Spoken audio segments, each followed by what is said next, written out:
Поздрав до сите слушатели на ЕСИ Радио. Вие сте со емисијата Шах со Љубиша Андоновски. Унгарскиот велемајстор Рихард Рапорт е победник на Гран При турнирот што заврши на 14 март во Белград, победувајќи го во финалето рускиот велемајстор Дмитрий Андрейкин. Рихард Рапорт навистина беше многу убедлив на овој турнир. Имено тој со освоените нови рейтинг поени сега е на 7-то место на светската FIDE ранг листа. Откако и во полуфиналето беше многу убедлив, ја доби првата партија против многу силниот Максим Вашела Граф, францускиот велемајстор. Втората партија, каде што му требаше реми, одбра една многу интересна варијанта во дополнителна штаницова одбрана. Жртвуваше фигура, позициона и во некој момент кога дојде послата, вистина играше феноменални потези и ја одржа таа партија и го доби тој меч. И оваа последна партија, после првото реми со црни фигури, Рапорт во втората партија во Дамен Гамбит успеа да го победи пак велам рускиот велемајстор Андрейкин. Во ситуација кога на часовникот имаше помалку од 2 минути, тој реши да не повторува по трет пат позицијата, се разбира имајќи во вид некои варијанти кои што претходно ги пресметал и подпирајќи се на својата интуиција да влезе на некој начин да се коцка, но тоа му се исплатеше затоа што Андрейкин исто така во временски недостаток не можеше да ги најде единствено точните потези да ја одржи позицијата. Таа партија ќе ја видиме и на шаховската табла, верувам дека е премногу возбудливо.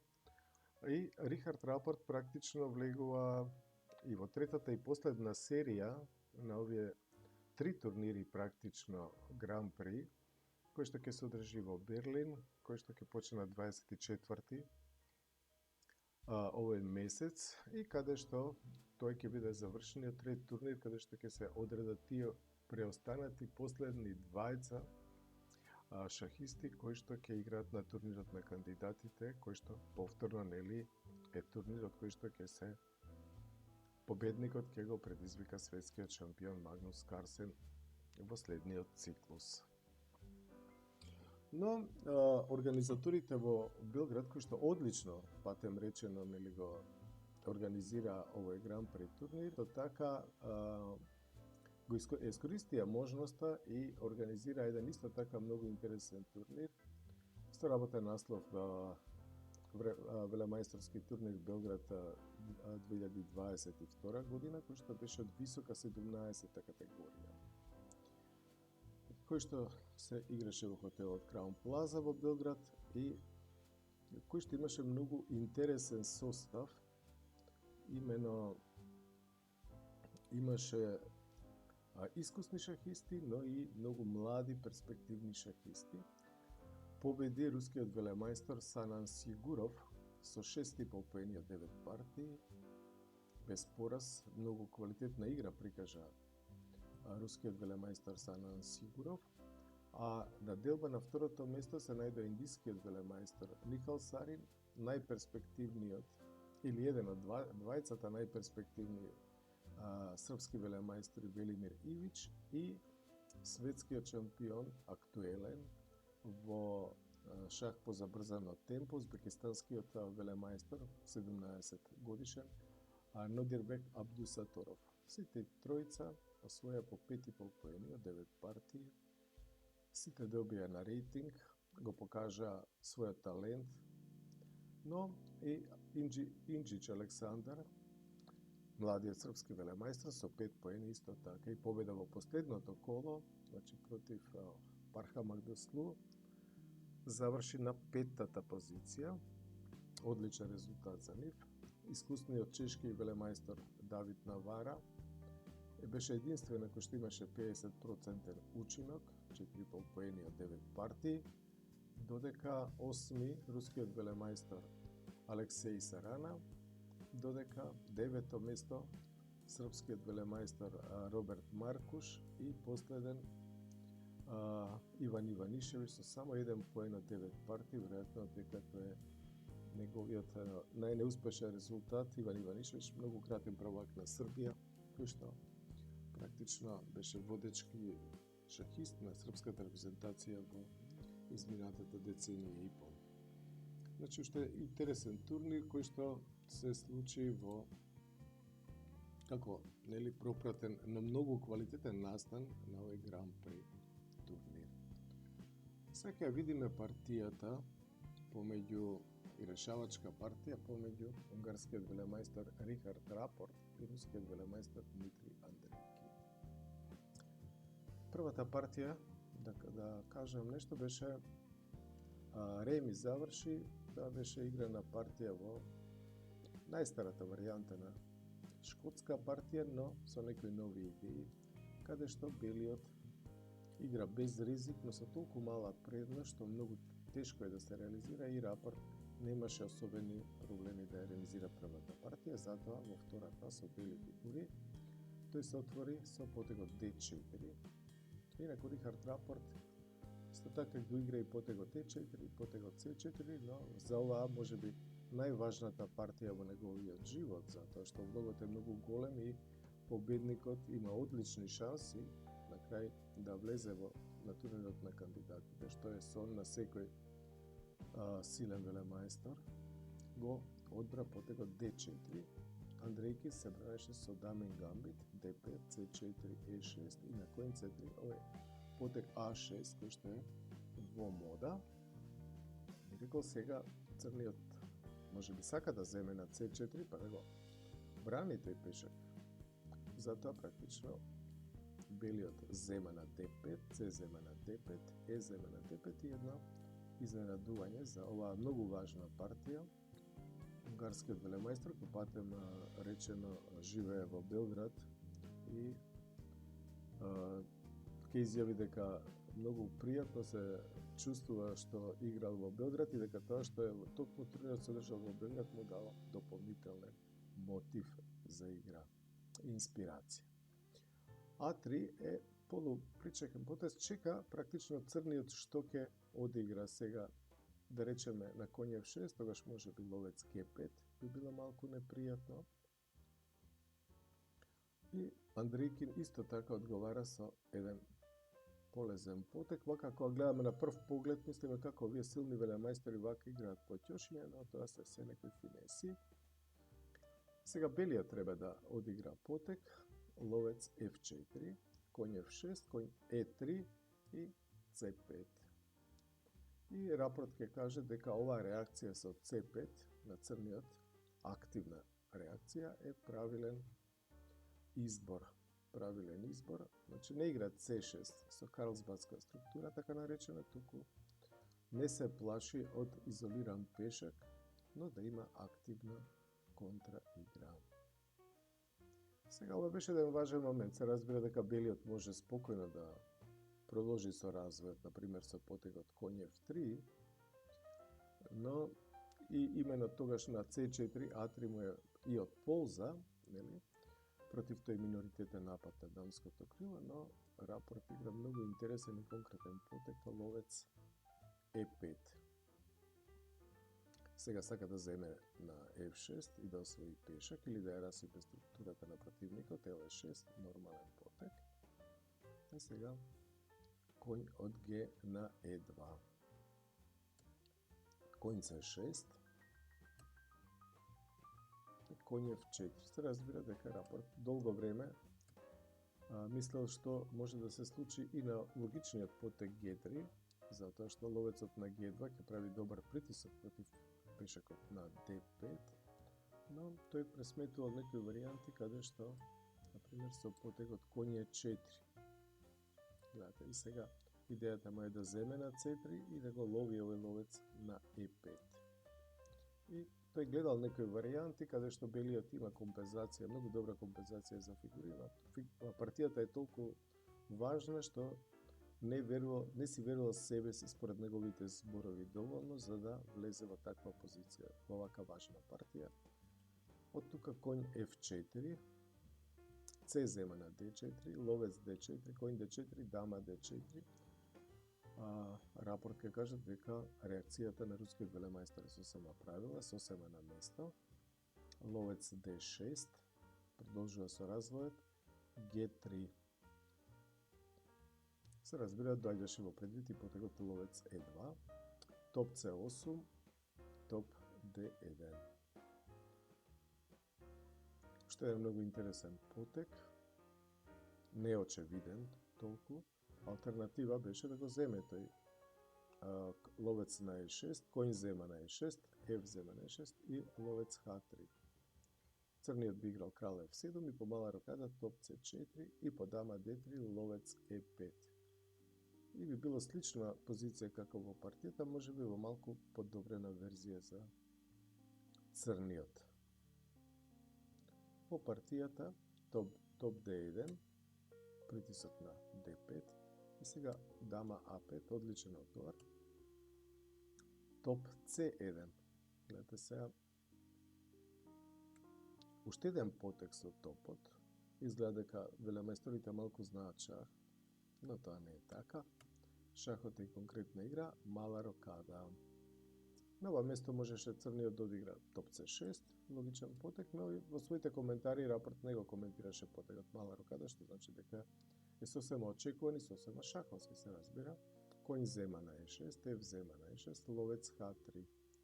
Белиот брза да го заврши развод, при тоа мора да биде активен, крал F7, мала рокада, топ C4, дама D3, ловец E5. Целата оваа серија е најдобра за обете страни. Сега сака да земе на C3, црниот, белиот игра коњ E2, топот F на C8. Сега се разбира дека и топ B1 ке каже Рапорт дека беше опција во оваа ситуација, но по долго колебање сепак решава да земе на C4, топ C4. Сега првобитната намера, исто така, може тука исто топ B1 игра, не му се допаѓа таков пасивен потек, се решава за B4. Дама А4, одличен одговор, црниот има добра координација, полетот C2 е многу важно за црните фигури. Сега белиот практично мора да игра коњ F4, за да не даде послаб, ловец зема на F4, правилно, Е зема на F4 и дама C6. Гледате, интересна позиција, но во граници на еднаквост, затоа што црниот, иако има слаб пешак на E6, но има одлична контраигра, има контрола на C линијата и полето E4 исто така. Во негова власт. Белиот игра најдобар потек, дама E3, притиска на E6. И сега Рапорт ќе каже дека тука наједноставно решение за црниот е да дојде со топот на E4. Значи да не ја пушта дамата, да влага назад, гледате топот да дојде на E4. И сега дамата кога ќе дојде на D2 или на D3, топот се враќа повторно назад. И дека така би завршила партијата со повторување на потезите, затоа што белиот нема тука добри идеи. Андрейкин игра по остар потек, коњ E4, кој што е исто така добар, но топ E4 е најсигурен. Коњ E4, вака по коњ E4 партијата продолжува, F3, топ C3, дама D4, топ C4, дама E3, топ C3, дама D4, топ C4. И во моментот кога сите очекуваат дека партијата ќе заврши со повторување и со реми, Рапорт кој што има уште помалку од 2 минути за преостанатите 11 потези, имено првата контрола е на 40-тиот потек, решава да ја продолжи играта. И тој го игра потегот дама E5 на изненадување на сите, на гледачите и на повеќите коментатори кои што ја следеа овој турнир и оваа партија. Многу важна, многу возбудлива, сепак решава да продолжи со играта. И го игра овој потек дама E5, следи коњ D2, нападнатиот коњ бега и напаѓа, и сега поентата на претходниот потек, тоа е потегот F5. Значи, белиот нема време да бега со топот и не заради тоа Рапорт не повторуваше, туку токму заради овој потек F5, со кој што направи добра проценка дека тој практично ништо не ризикува. Конј зема на F1. Друга можност беше дамата да даде прво шах на F на B6 и сега белиот, например по крал H1, да земе на F1.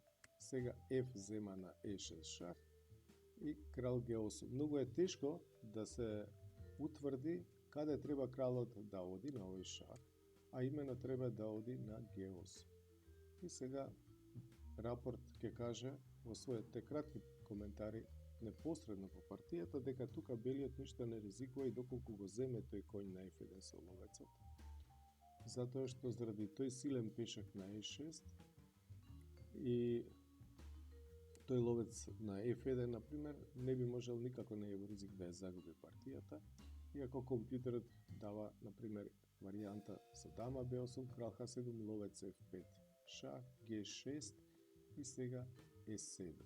Една варијанта или ловец G6, белиот да форсира реми со вечен шах, или пак после E7, црниот после крал коњ G3, крал G2, коњ H5, E8 дама, коњ F4 да дава да дојде до вакво реми.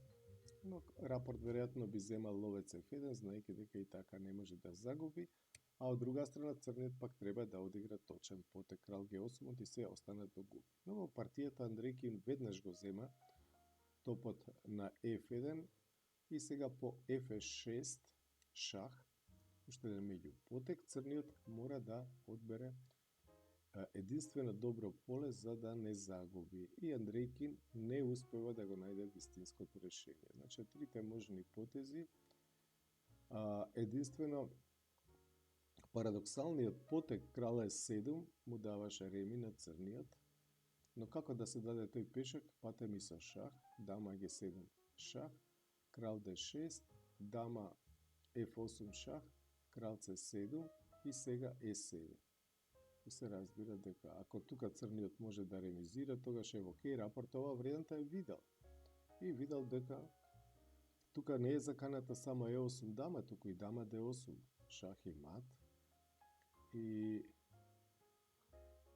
дали ова реми, дама Б6 шах, крал F1, топ C1, крал E2, дама B5. Црниот мора да игра строго единствени потези и на крал D2 да го најде овој шахова жртва на топ, и во оваа ситуација белиот крал не може да избега и да заврши партијата реми. Но кога часовникот отчукува и имаме многу малку време на располагање, се разбира дека тоа воопшто не е лесно да се утврди. Од друга страна, ниту крал G8 не е добро решение, затоа што по E7 и крал F7 назад за да брани на E8, сепак E8 дама, шах, дама E8, дама D5 и црниот го губи топот и доаѓа во загубена позиција. Во партијата, значи, на E6 шах, Андрейкин одигра крал E8 и финишот на партијата е ваков. Дама зема на G7. Иако во овој момент белиот е цел топ помалку, но јасно е дека овој пешак е страшна сила и белиот има одлична координација. Сега сака да даде шах на F7, па шах на E7 и нова дама. Се е форсирано. И Андрейкин дава шах во цајтнот. Друга можност беше ако играше дама C7 на овој начин да парира по седмиот ред, тогаш дама G6 шах, крал E7, ловец F1. Гледате, повторно белиот ни материјално не е послаб, затоа што има два пешаци за квалитет, припе овој на E6 е многу силен, дама B6, крал G2, дама E6 и сега да влезе во ова завршница по дама E6, крал E6, ловец C4, зема DC4, крал F2, каде што белиот понатаму во дамска завршница има одлични шанси да победи. Но сето тоа е многу сложено, а потегот, овој потек е 33-ти потек, значи далеко се уште обајцата од контролата, а мора да се донесуваат многу важни решенија. По дама беше шах, крал F1, топ C1, крал E2 и сега топ E1. Црниот се обидува со својата последна шанса, доколку има вечен шах да го реализира тоа и на тој начин да се спаси. Алтернативата топ C7 би била пресретната со дама G8 шах, крал E7, дама F7 шах, крал D6, дама F6 заседа, белиот сака E7 откриен шах, топ E7 и сега F4. Дама G1, дама E5 шах, крал C6 и ловец F1. Гледате, сега F пешакот незадржливо оди напред, белиот има целосна координација и црниот повторно е сосема изгубен во оваа ситуација. Значи, практична шанса е топ E1, сега црниот зема, крал 1, дама E3 шах, крал D1, дама D3, крал C1, дама E3, крал B1, дама D3, крал C1, дама E3. Белиот пат е малку и повторно за да стигне до контролата, до 40-тиот потек. Сега има дополнително време за размислување, сега со ладна глава може да ги најде најточните потези и да избега од вечниот шах. Тука е многу важен тој ловец на H3 што го пази полето F1. Во спротивна црниот кој имаше точно тој достап до полето F1 и C4 за да даде вечен шах. Но го нема во случајот и сега кралот доаѓа на 2, подготвен да се покрие со дамата од G7 на B2, доколку биде шах на вториот ред, дама C4, крал B2, дама E2 шах, крала 1 и сега една шега пред крај, Андрейкин го игра потегот дама F1, нели доколку не беше тој ловец на H3, навистина вака ќе завршеше реми партијата, инаку ако дојдеше на D1, крала 2 и по дама E2, дама B2 се покрива и по дама C4 шах, крал B1 и сега гледате повторно го нема тој спасоносен шах од полето F1. Значи една исклучително интересна, возбудлива партија, каде што обајцата покажа врвна игра. Дмитрий Андрейкин имено исто заслужено стигна до финалето. Тој во полуфиналето имаше противник Аниш Гири, кој што важеше за благ фаворит, но по двете реми партии во основниот дел по класичен шах, каде што Андрейкин, особено со црни фигури, можеше да покаже многу големо мајсторство и вештина и отпорност во една многу опасна ситуација, успеа да извојува победа во втората од двете дополнителни партии по забрзано темпо, а воопшто беше исклучително интересен и неговиот дуел од последната партија во групната фаза, каде што во ситуација кога мораше да победи, жртвуваше ефектно дама против францускиот велемајстор Етиен Бакро и во голем стил ја доби таа партија, иако нели компјутерот ќе покаже дека црниот можеше да се брани, но Андрейкин повторно покажа карактер и покажа високо мајсторство и не случајно дојде до таму. Сега следи и третата последна фаза од Гран При серијата, која што ќе се игра во Берлин. Значи тоа е третиот и последен, ќе почне на 21 март, ќе трае до 4 април и велам после тој турнир ќе се одреди кој ќе учествува, кој ќе ги заземе последните две места на турнирот на кандидатите. Тоа би било се, почитувани слушатели, на ЕСИ радио. Вие следевте емисијата Шах со Љубиша Андоновски, а јас искрено ве поздравувам.